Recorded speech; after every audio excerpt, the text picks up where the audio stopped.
Hello, it's me, Dave Stevens, here in PAF Universe, and this is episode 3. So, kind of tired. I've been down in the shop working and trying to film some things for you to check out. I wanted to go over a couple things here to inform you about.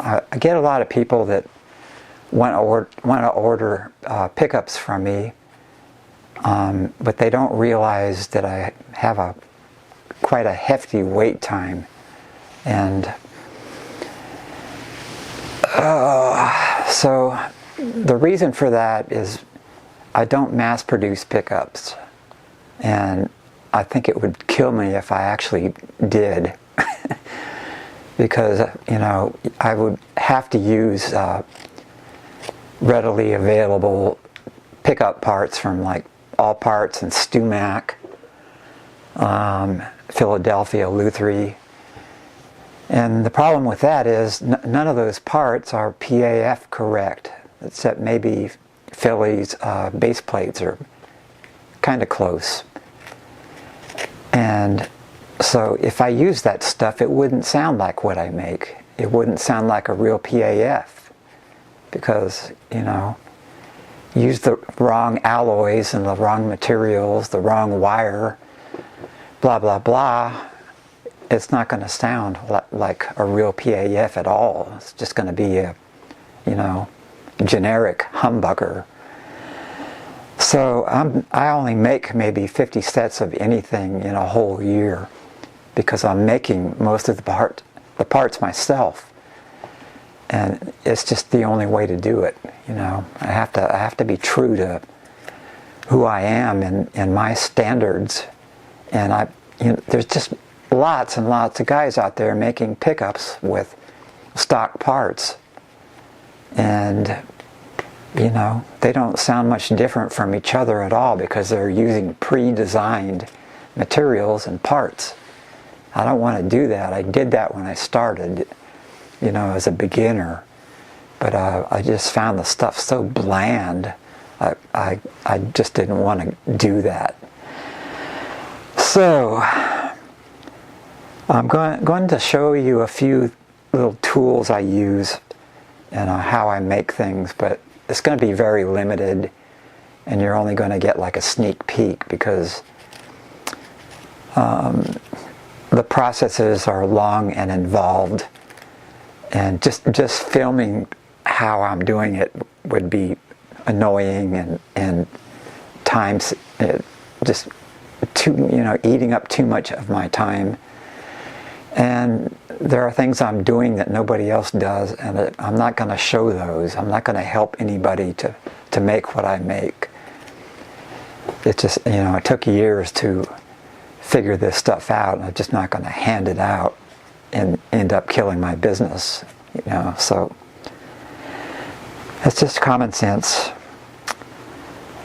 So I'm going to show you how I make the pole keepers, just a little bit of it, and the slugs, and you know, just kind of to prove to you that I'm not slapping StuMac stuff together.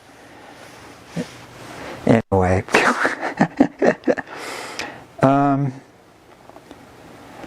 so because I'm making this stuff, it's deadly slow. You know, I do all my own plating, my own covers. I even cut my own wood spacers. So about 90% of what I'm using, I have to make these things, and it's really slow. And my little machine shop is low tech. It's mostly Harbor Freight machines.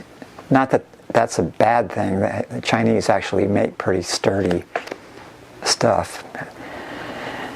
And so because I make these parts in real tiny batches, it's just really, really, really slow to make an entire PAF replica set from scratch, you know, from nothing. And there are parts that I had custom made, like the pole screws, because I can't afford to buy a screw making machine. And there are good screw makers out there, and I designed the screws to match what old PAF screw poles were like. So they're screws you can't buy from anybody, and they're alloys you can't buy from anybody either. So this is all pretty complex stuff. So because of that, I can only make 50 sets of anything in a whole year, and it's probably under that. And because of that, and because it's so slow to make this stuff, I have a waiting list of orders to fulfill. And it's about 1.5 years. So if you want my work, you're going to have to wait for it. And it's not my choice, but I can't mass produce. I don't have the funds to go out and have, 6,000 pole keepers made to exact specs and alloys and stuff. I did get a quote for that one time, and it was like $20,000 to $40,000. I'm like, how many kidneys do I have to sell to get that? So it's not going to happen. I'm going to stay small, keep the quality really high, but I can't keep up. So there's that. But I do have the collector sets, and those have a shorter delivery time, but you also pay my highest prices because of the vintage magnet wire, which is becoming harder and harder to find.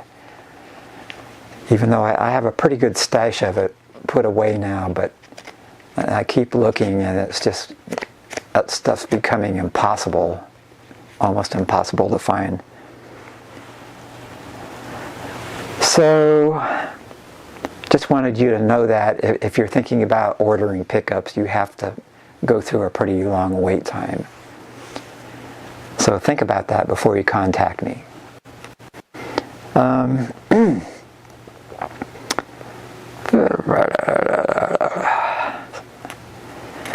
Facebook still isn't letting me know if I'm approved to get back on or not. I don't think they ever will, because they just don't know what they're doing. They're running these artificial intelligence programs, and they're not watching what they're doing. What they're doing is purging people off for,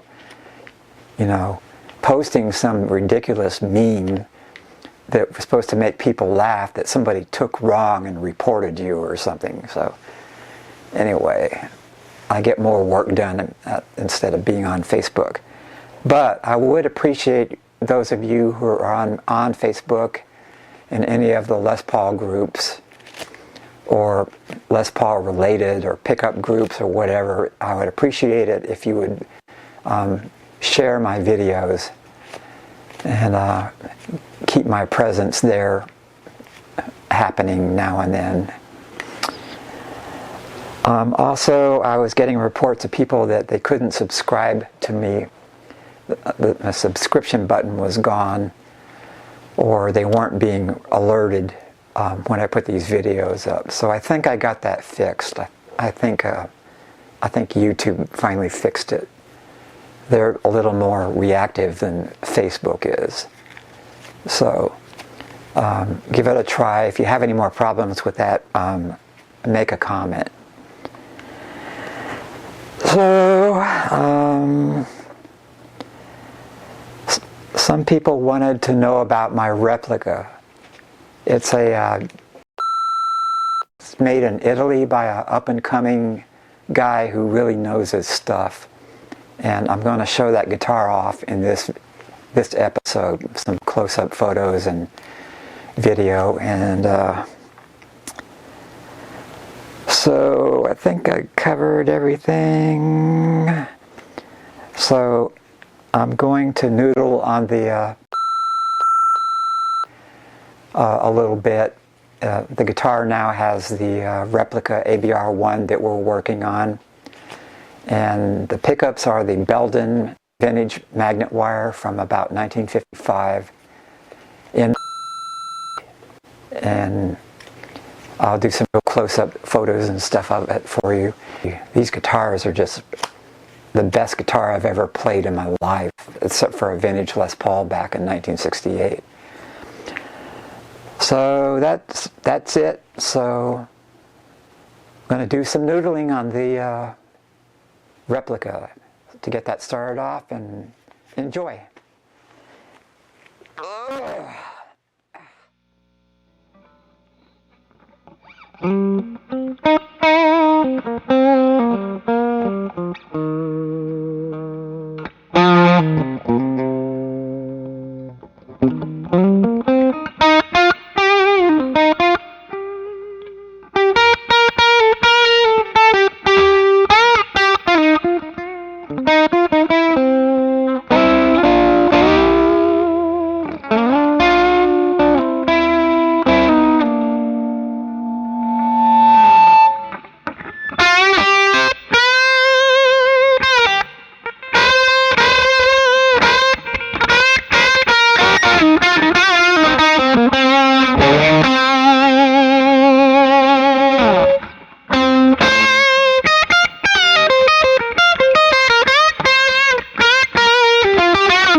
So this is my mill, and I spend a lot of time here, which sucks.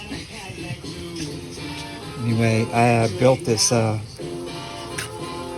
stepper motor hookup for it, and it was just too sloppy to use with the computer. It just needed to drill 10 equally spaced holes, and there's too much slop in the thing, and it just didn't work programming it on the computer here. So basically I'm using it as a manual mode, and just push this button here and it moves the motor the way I want to do it. And then I've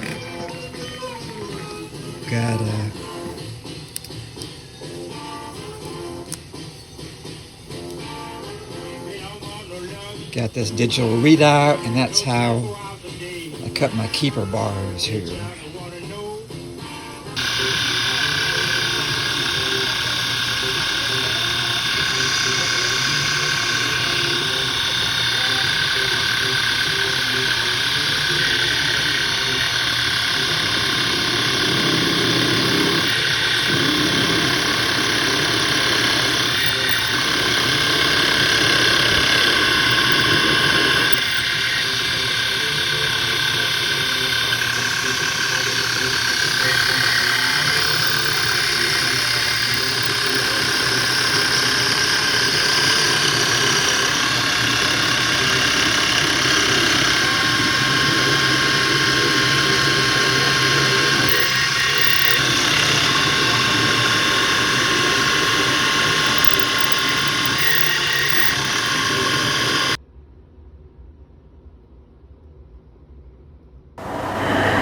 Okay, some of you guys have asked me about this replica I got. It was made by a guy in Italy.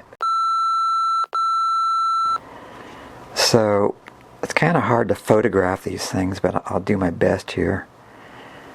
So let's zoom in a little bit. This is one of my replica covers. And this guitar has the Belden New Old Stock 1955 magnet wire.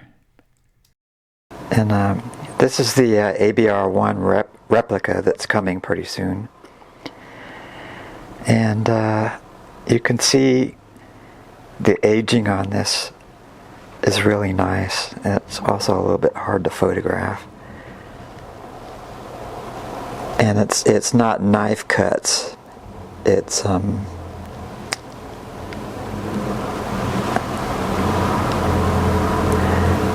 it's done by freezing and then warming it back up, just like, regular. And this is that's a real vintage bolt there.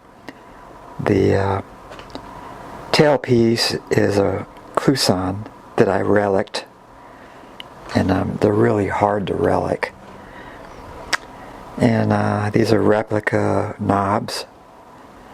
You can see the really nice wood grain, because I really like plain tops. I don't like these fancy flamey things that look like Christmas candy, But that's my preference, so whatever floats your boat. So this is real nitro. It's not Gibson acrylic fake nitro. And he did a really nice job on all the hardware and everything. And like I said, it's a little hard to get focused. There's some good detailing on the contour and the cracked relic. Real lacquer, real nitro lacquer. And a real Brazilian fretboard.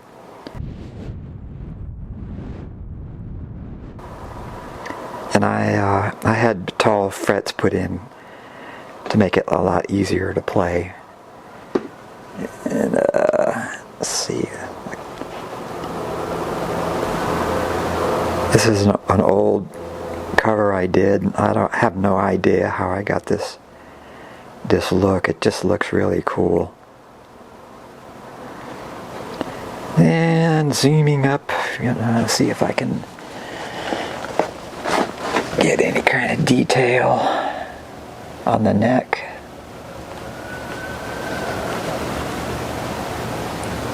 It's got a fat neck,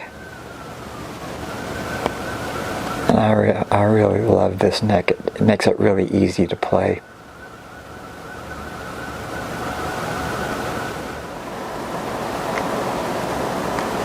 Back off on it so you can see a little better. So let's take it outside and see what we can get. Can't forget the neck, the back. See it, back off on it. Nice mahogany. Really, the relic work on this is really great. Okay. So,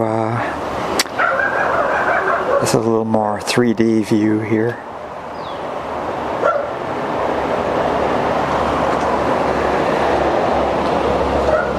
Come down.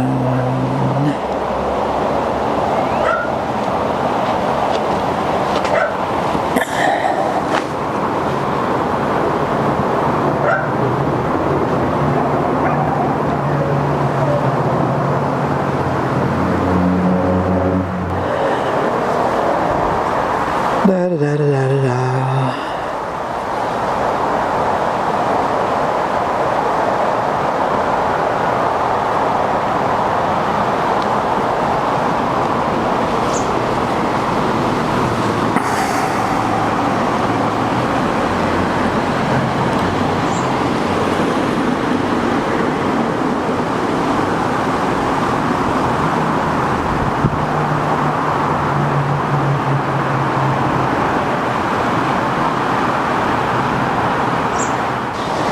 You can see the carve on this in this lighting here pretty good.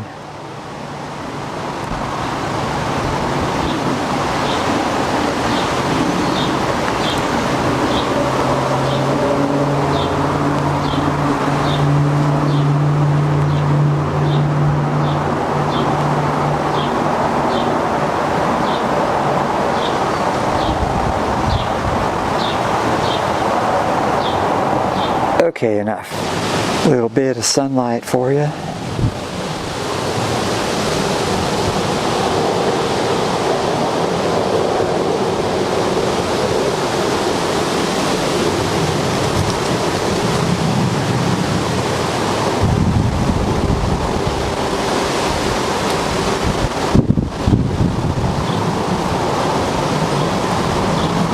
Okay, enough. Then to top it off, I had my birthday stamped in there as the serial number. Thought that was kind of fun. A little bit of the back of the neck and the joint.